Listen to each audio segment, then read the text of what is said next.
Sir, ಈ fair fixation committee ನಾನು ಅಧಿಕಾರಿಗಳ ಜೊತೆಗೆ ಮಾತನಾಡಿದ ಮೇಲೆ ನನಗೆ ಬಂದಿರುವಂತ ಮಾಹಿತಿ ಅಂತಂದ್ರೆ, ಈ ಫೇರ್ ಫಿಕ್ಸೇಷನ್ ಕಮಿಟಿ ಕೇಂದ್ರ ಮತ್ತೆ ರಾಜ್ಯ ಸರ್ಕಾರಗಳ ಪ್ರತಿನಿಧಿಗಳಿಬ್ರು ಇರ್ತಾರೆ ಹೊರತು ಅವರು ಏನು ಡಿಸಿಷನ್ ಮಾಡ್ತಾರೆ ಅನ್ನುವಂಥದ್ದು ರಾಜ್ಯಕ್ಕೆ ಸರ್ಕಾರಕ್ಕೆ ತಿಳಿಸ್ತಾರೆ ಹೊರತು ಅದ್ರ ಹಿಂದೆ ಕನ್ಸಲ್ಟೇಷನ್ ಏನ್ ನಡೆಯುತ್ತೆ, ಯಾವ ಮಟ್ಟಲ್ಲಾಗತ್ತೆ ಅನ್ನುವಂಥದ್ದು ಗೊತ್ತಿಲ್ಲ ಅಂತ ಈಗ ಹೇಳ್ತಾರೆ.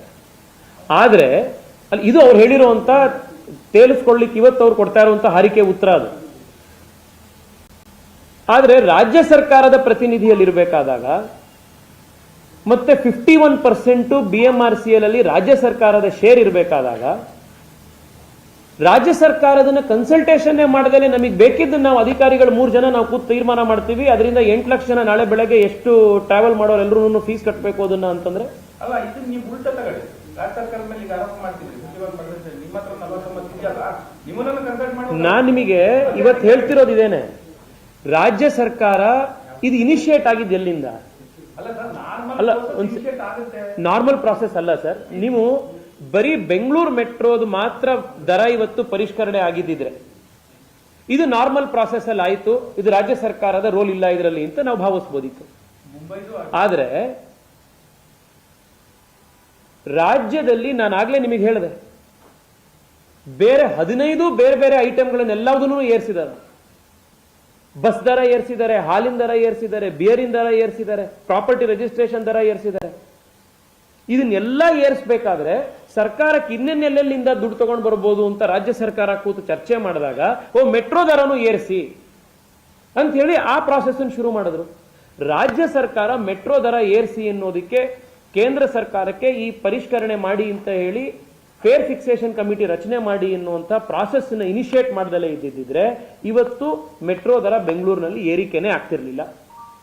ಇವತ್ತು ಕೂಡ ಇದಕ್ಕೆ ಒಂದೇ ಸಲಹೆ ಏನು ಅಂತಂದ್ರೆ, ಇದಕ್ಕೆ ಒಂದೇ ಒಂದು ಪರಿಹಾರ ಏನು ಅಂತಂದ್ರೆ, ಇವತ್ತೇ ಮುಖ್ಯಮಂತ್ರಿಗಳು ಕೇಂದ್ರ ಸರ್ಕಾರಕ್ಕೆ ಈ ಪರಿಷ್ಕರಣೆ ಮಾಡಿರುವಂತಹ ಈ ಫೇರ್ ಫಿಕ್ಸೇಷನ್ ಕಮಿಟಿ ಕೊಟ್ಟಿರುವಂತಹ ರಿಪೋರ್ಟ್ ಸರಿ ಇಲ್ಲ, ಇದು ಅನ್ಸೈಂಟಿಫಿಕ್ ಆಗಿದೆ, ಅವೈಜ್ಞಾನಿಕವಾಗಿದೆ, ಜನಕ್ಕೆ ಇದು ಹೊರೆ ಆಗ್ತಾ ಇದೆ, ಇದನ್ನ ನೀವು ಪರಿಷ್ಕರಣೆ ಮಾಡಬೇಕು, ಇದಕ್ಕೆ ಹೊಸ ಒಂದು ಫೇರ್ ಫಿಕ್ಸೇಷನ್ ಕಮಿಟಿಯನ್ನ ಮಾಡಿ ಅಂತ ಹೇಳಿ ಮುಖ್ಯಮಂತ್ರಿಗಳು ಇವತ್ತೇ ಪತ್ರ ಬರೆದ್ರೆ ನಾಳೆ ಕೇಂದ್ರ ಸರ್ಕಾರ ಇದಕ್ಕೆ ಫೇರ್ ಫಿಕ್ಸೇಷನ್ ಕಮಿಟಿ ಮಾಡಬಹುದು.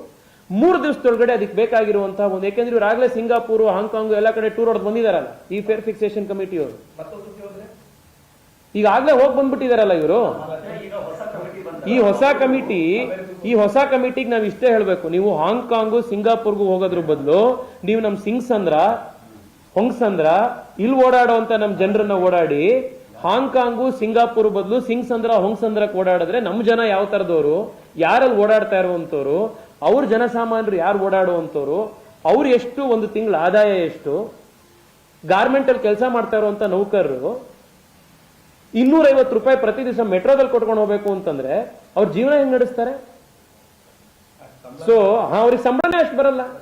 ಈಗ ನಾವು ಈ ಫೇರ್ ಫಿಕ್ಸೇಷನ್ ಕಮಿಟಿ ಹೊಸದಾಗಿ ಯಾಕೆ ಆಗ್ಬೇಕು ಅಂತಂದ್ರೆ, ಈ ಫೇರ್ ಫಿಕ್ಸೇಷನ್ ಕಮಿಟಿ ಸಾರ್ವಜನಿಕ ಹಣದ ದುಡ್ಡಿನಲ್ಲಿ ಹಾಂಗ್ಕಾಂಗು ಸಿಂಗಾಪುರ್ ಟೂರ್ ಹೊಡ್ಕೊಂಡ್ ಬಂದ್ರು.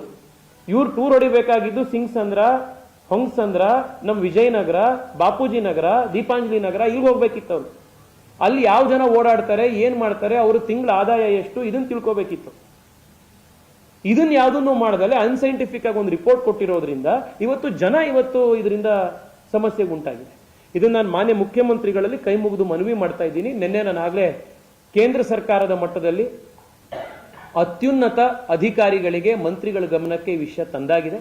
ಈ ಕಾನೂನಿನಲ್ಲಿ ಏನಿದೆ ಅಂತ ತಾವೇ ಕೂಡ ಬರೆದಿದ್ದೀವಿ. ಇದನ್ನ ನಾನೇನು ಹೇಳ್ತಿರೋದಲ್ಲ, ನೀವೇ ಹೇಳ್ತಿರೋದಲ್ಲ, ಮುಖ್ಯಮಂತ್ರಿಗಳೇ ಬರೆದಿದ್ದಾರೆ ಎಕ್ಸ್ ಖಾತೆಯಲ್ಲಿ.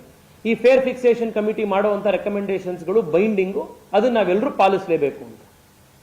ಹೊಸದಾಗಿ ಫೇರ್ ಫಿಕ್ಸೇಷನ್ ಕಮಿಟಿಯನ್ನ ಇನ್ನೊಂದು ರಚನೆ ಮಾಡೋದಕ್ಕೆ ಕಾನೂನಲ್ಲಿ ಯಾವುದೇ ತಡೆ ಇಲ್ಲ, ಅಥವಾ ಈಗ ಮಾಡಿದ ಮೇಲೆ ಇನ್ನೊಂದು 6 ತಿಂಗಳ ತನಕ ಮಾಡಬಾರದು ಅಂತ ಕಾನೂನಿಲ್ಲ.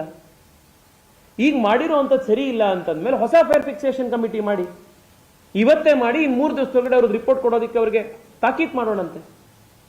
ಕಾನೂನಲ್ಲಿ ಇದೊಂದೇ ಮಾರ್ಗ ಇತ್ತು ಅಂದ್ರೆ ಇದ್ರ ಪ್ರಕಾರ ಮಾಡಬೇಕು.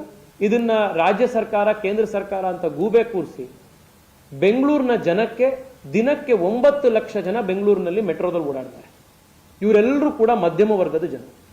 ಈ ಮಧ್ಯಮ ವರ್ಗದ ಜನ ಏನ್ ಅವ್ರು ತಿಂಗಳಲ್ಲಿ ದುಡಿಯುವಂತ 25,000, 30,000, 10,000 ರೂಪಾಯಿ ಸಂಬಳಕ್ಕೆ ಅದನ್ನ ಪ್ರತಿ ದಿವಸ ನೀನು 200 ರೂಪಾಯಿ ಮೆಟ್ರೋ ಕಟ್ಟು ಅಂತಂದ್ರೆ ಯಾರು ಮೆಟ್ರೋದಲ್ಲಿ ಓಡಾಡ್ತಾರೆ? ಒಂದ್ ಕಡೆ ಕೇಂದ್ರ ಸರ್ಕಾರ ಮೋದಿ ಅವರು 12 ಲಕ್ಷ ರೂಪಾಯಿ ತನಕ ನಾವು ಟ್ಯಾಕ್ಸೇ ತಗೊಳ್ಳಲ್ಲ, ಮಧ್ಯಮ ವರ್ಗದವರಿಗೆ ಸಹಾಯ ಆಗಬೇಕು ಅಂತ ಒಂದ್ ಕಡೆ ಕೇಂದ್ರ ಸರ್ಕಾರ ಕೆಲಸ ಮಾಡಿ, ಇನ್ನೊಂದು ಕಡೆಗೆ ರಾಜ್ಯ ಸರ್ಕಾರ ಇಲ್ಲ ನಾವು ಮೆಟ್ರೋ ದರನು ನಾವು ಕೂಡ ಪರಿಷ್ಕರಣೆ ಮಾಡಿ 200 ರೂಪಾಯಿ ಪ್ರತಿ ದಿವಸ ನೀವು ಖರ್ಚು ಮಾಡೋ ತರ ನಾವು ಮಾಡ್ತೀವಿ ಅಂತಂದ್ರೆ ಮಧ್ಯಮ ವರ್ಗದವರೆಲ್ಲ ಹೋಗಬೇಕು. ಮಾನ್ಯ ಮುಖ್ಯಮಂತ್ರಿಗಳು ಇದನ್ನು ಆದಷ್ಟು ಬೇಗ ಮಾಡಬೇಕು ಅಂತ ಹೇಳಿ ಮನವಿ ಮಾಡ್ತಾರೆ.